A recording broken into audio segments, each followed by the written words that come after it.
En este video vamos a hablar un poco del tema de género y ciudadanía. Quiero retomar un poco más atrás de lo que se plantea en los temas de estudio y luego retomar ya lo que menciona a partir de los años 90. ¿Qué pasa con la mujer desde la época antigua? Pues fueron muy pocas las civilizaciones que consideraron la participación de la mujer en la vida ciudadana. Sin embargo, no solo iba a la exclusión de la mujer. Si nos tomamos en cuenta la sociedad base que tenemos para Europa y posteriormente para los lugares conquistados por los europeos, pues la cuna de la civilización fueron Grecia y Roma. Y ni en Grecia ni en Roma las mujeres tenían un estatus importante en la sociedad.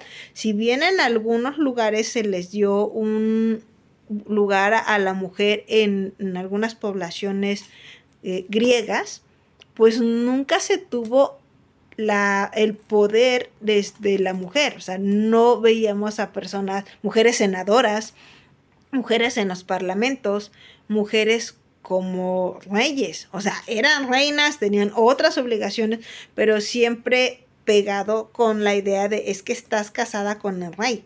O sea, si al final el rey te dejaba, se moría, elegían a otro, pues simplemente la mujer quedaba de lado. Después con la población romana, la mujer pasa incluso a ser propiedad del hombre. La mujer pasaba de ser propiedad del papá a ser propiedad del esposo. Si el esposo moría, a regresar a ser propiedad del padre o formar parte de la propiedad incluso del hijo varón que se quedaba encargado como pater familias. Entonces, esta participación simplemente ni siquiera existía, ni siquiera pasaba por la cabeza de una mujer el hecho de es que yo voy a tener poder.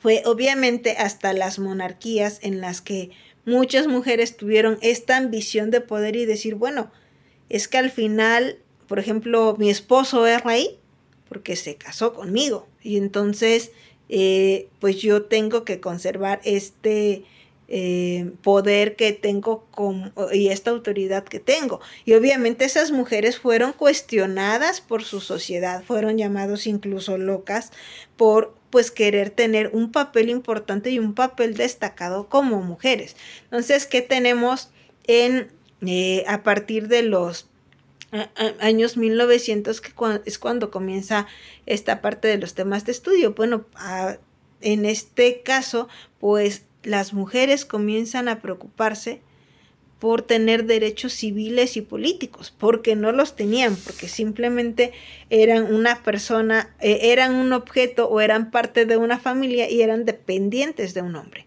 Entonces, sí es cierto, de alguna manera, hasta este tiempo el hombre era el que salía a trabajar y la mujer se encargaba de la casa, pero no por eso dejábamos de tener un papel importante y tendríamos que luchar por ese papel en la sociedad. Entonces, hasta ese año, esos años comienzan las mujeres a preocuparse, a decir, bueno, sí vivo de lo que dice mi esposo, pero yo también soy una persona y también pienso y también tendría derecho a formar parte de las decisiones del Estado. Entonces, obviamente, se comienza a pensar en la idea de, pues, ¿qué pasa si mi esposo muere?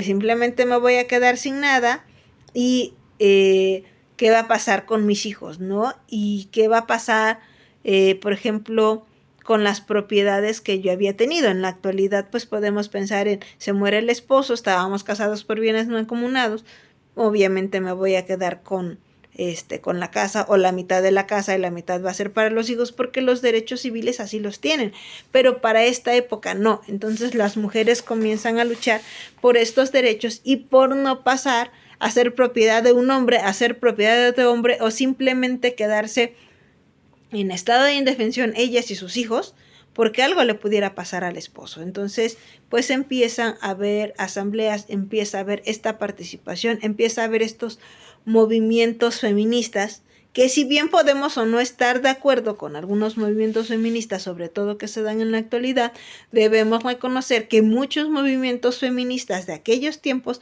pues lograron los derechos civiles y políticos que tenemos en la actualidad. Primeramente, pues se busca la idea de una remuneración, de poder trabajar.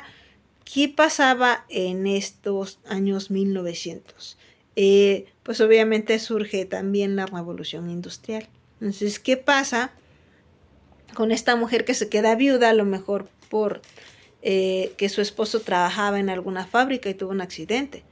O su esposo ya no puede trabajar. Entonces, pues obviamente la mujer tendría que salir a trabajar y tendría que tener derecho a un salario y tendría que tener derecho a comprar sus propiedades y tendría que tener derecho después a la protección social derivada de los derechos laborales. Entonces se va buscando. Ahora, otra situación, la educación. Y en el caso de México, pues tenemos problemas con grandes luchadoras en cuestión de la educación, como Sor Juana de, es que no me importa, me voy a disfrazar de hombre, me voy a meter a un convento porque yo quiero estudiar, porque yo quiero tener esa educación que me están negando y que solamente se la dan a los hombres, que se la dan a los hombres con la idea de, es que el hombre es el que va a mantener, y no es que no hubiera una educación para las mujeres, solo que no era igual. A las mujeres se les preparaba para ser cultas, ser amas de casa, saber bordar, saber coser, saber de costura, saber de temas políticos, porque al final también una buena esposa tendría, sobre todo en las clases sociales altas, tendría que tener cierta preparación, cierto tema de conversación y cierto apoyo a los esposos. Pero la educación pues obviamente era distinta, o sea, o sea, me iban a meter a una escuela de señoritas y no iba a ser abogado, médico, ingeniero, o sea, ni pensarlo. No estoy diciendo no había educación, sí la había, solo que se dividía y una mujer no podía lograr lo que un hombre podía lograr. Entonces, en esas décadas comienza esta lucha en los años 60 para, pues, lograr que la mujer pueda entrar a las universidades. Ahora, no se toma en cuenta, pero creo que sí es importante agregar incluso a la vestimenta. O sea, hasta cierto tiempo es que eres mujer y debes de usar vestido o debes de usar faldas. No puedes usar pantalón. Obviamente con la revolución industrial se revoluciona la moda. Pero no solo es la moda. Es este contexto de decir, es que como voy a ir a trabajar a una fábrica a cargarme algo con un vestido o con una falda, obviamente necesito un pantalón. Entonces, en la actualidad podemos hablar incluso de los trajes de azafata de vestido, ya no nada más de falda corta, en las que también podría haber una degradación hacia la mujer. Entonces, si vemos, se va complementando todo esto hasta incluso con la moda. Pues todos estos movimientos feministas que se van dando, pues van logrando más derechos sociales. Incluso en México, o sea, no tiene muchos años que la mujer vota. Podremos hablar de personas que, o sea, actualmente a lo mejor todos podemos pensar en, bueno, ya voto y nuestros padres o nuestros abuelos también ya les tocó votar, pero antes de ellos las mujeres no votaban. Y pues, ¿qué pasaba? La mujer comienza a votar, pero ¿qué pasa con el voto? A mí todavía me ha tocado, he estado trabajando en el INE, conocer personas que van llegando a una casilla y todavía le dicen, viejo, es que ¿por quién vamos a votar? Entonces dices, bueno, tienes derecho al voto.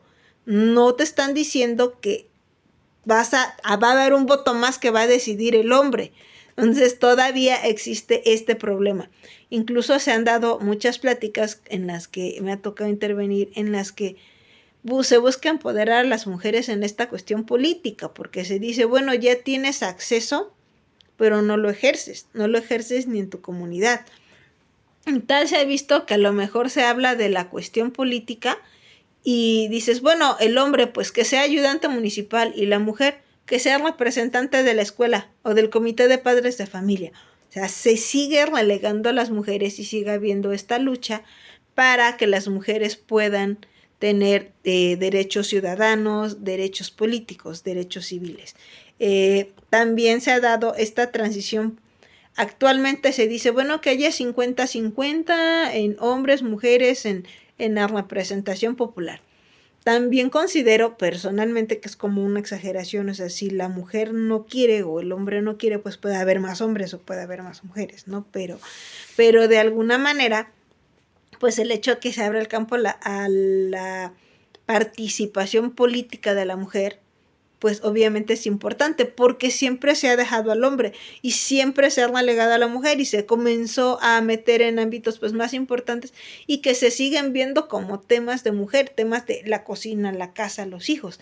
Afortunadamente esto ya por muchas mujeres se está llevando a cabo, ya hay mujeres que decimos, bueno, me, me gusta estudiar, me gusta tener un nivel, incluso poder tener un nivel en el que a lo mejor otros hombres no han accedido o no quieren acceder, pero si la mujer quiere, pues actualmente puede hacerlo. Todavía se puede hablar de una barrera para poder lograr cosas, pero de entrada ya hay más apertura y se sigue en esta lucha por movimientos feministas de diferentes áreas en las que, como ya mencioné, se puede estar de acuerdo o no de acuerdo con algunos otros, pero tomar en cuenta que esos primeros movimientos feministas fueron lo que lograron que ahora podamos tener esta apertura a derechos civiles, políticos y ciudadanos como mujeres.